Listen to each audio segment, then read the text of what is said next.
ഇത് മാസ് മോട്ടോഴ്സിൽ നിന്നാണ്. Honda Activa 4G വണ്ടി ജനറൽ സർവീസായിട്ട് കയറ്റിയതാണ്. അപ്പോൾ അതിനകത്ത് നമുക്ക് ജോബ് കാർഡിൽ രജിസ്റ്റർ ചെയ്തേക്കുന്നത് ഒന്ന് ജനറൽ സർവീസും, പിന്നെ കംപ്ലൈൻ്റ് ആയിട്ട് പറഞ്ഞത് സെൽഫ് ചില സമയങ്ങളിൽ സെൽഫ് അടിക്കുന്നില്ല എന്നുള്ള കംപ്ലൈൻറ്റ് പറഞ്ഞിട്ടുണ്ട്.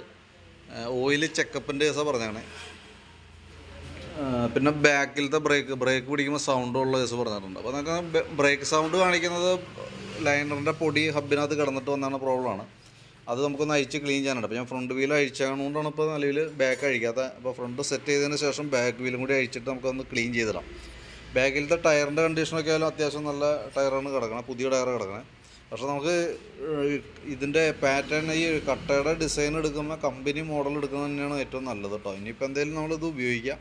കാരണം ഇത് കുറേ കഴിയുമ്പോഴത്തേക്ക് നമുക്കുണ്ടല്ലോ ഒരു നല്ല റോട്ടിൽ കൂടെ ഓടുന്ന സമയത്ത് ഏറ് പിടിച്ചിട്ട് ഒരു മൂളിച്ച് സൗണ്ട് ഉണ്ടാവും. അതൊന്ന് പിന്നെ ഒരു പാളൽ കാണിക്കാനുള്ള സാധ്യത കൂടുതലാണ്.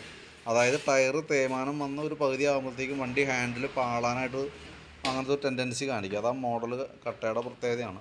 നമുക്ക് ആ ഫ്രണ്ട് വീല് കിടക്കണം അതേപോലെ തന്നെ കട്ടയാണ് ശരിക്കും ഉപയോഗിക്കേണ്ടത് കേട്ടോ. ഇനി മാറ്റുമ്പോഴും ശ്രദ്ധിക്കാം. പിന്നെ അതേപോലെ തന്നെ ബ്രേക്ക് നമുക്ക് അഡ്ജസ്റ്റ് ചെയ്യാനുണ്ട്. ബ്രേക്ക് നമുക്കൊന്ന് ക്ലീൻ ചെയ്ത് സെറ്റ് ചെയ്താൽ മതി.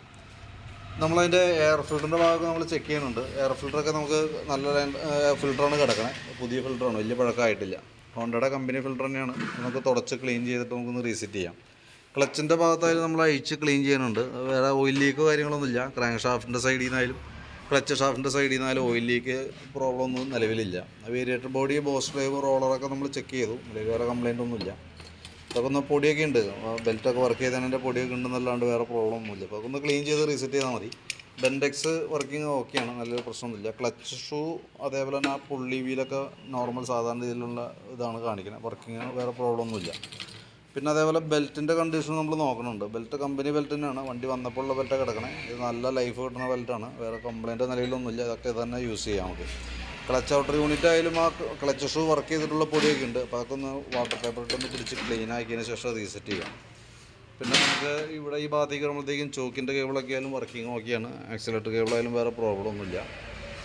പിന്നെ ഫ്രണ്ടിലേക്ക് വരുമ്പോഴത്തേക്കും നമുക്ക് ഫ്രണ്ട് ബുഷുകളൊക്കെ ഒന്ന് ഗ്രീസ് ചെയ്യാൻ വേണ്ടിയിട്ട് നമ്മൾ അഴിച്ചിട്ടുണ്ട്.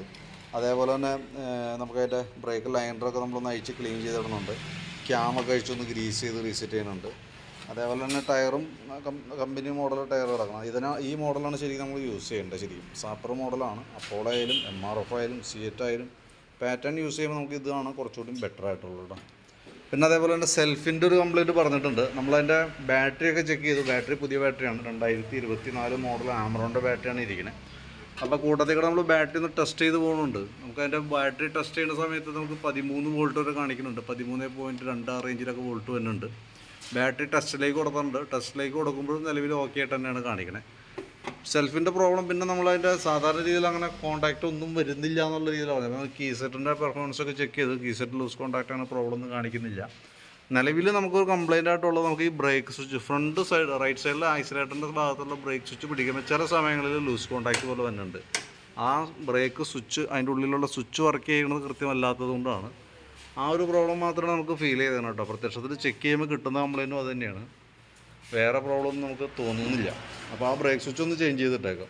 പിന്നെ അതേപോലെ തന്നെ സ്പാർക്ക് പ്ലഗ് ഒക്കെ നമ്മളൊന്ന് അഴിച്ച് ക്ലീൻ ചെയ്ത് തരുന്നുണ്ട്. നല്ല പ്ലഗ്ഗാണ്, എയർ ഫിൽറ്ററിൻ്റെ കൂട്ടത്തിൽ കൂടെ മാറ്റി ചെയ്യുന്ന പ്ലഗ്ഗാണ്. എൻജിൻ ഓയിലിൻ്റെ ലെവൽ കാര്യങ്ങളൊക്കെ ഒന്ന് ചെക്ക് ചെയ്യുന്നുണ്ട്. വലിയ പഴക്കമില്ലാത്ത ഓയിലാണ്. അപ്പോൾ വേറെ നമുക്ക് പ്രത്യേകിച്ചൊന്നും ചെയ്യേണ്ടതായിട്ടില്ല. അപ്പോൾ നിലവിൽ ആ ബ്രേക്ക് സ്വിച്ച് മാറ്റാം, ജനറലായിട്ടുള്ള സർവീസ് ചെയ്യുക, അതൊക്കെയാണ് മെയിനായിട്ട് ചെയ്യേണ്ടതായിട്ടുള്ള വർക്കുകൾ കേട്ടോ.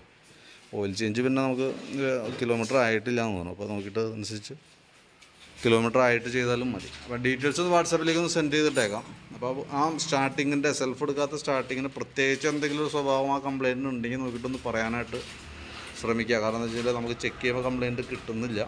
നിലവിൽ തോന്നുന്നത് ആ ബ്രേക്ക് സ്വിച്ചിൻ്റെ മാത്രം കംപ്ലയിൻ്റ് ആണ്.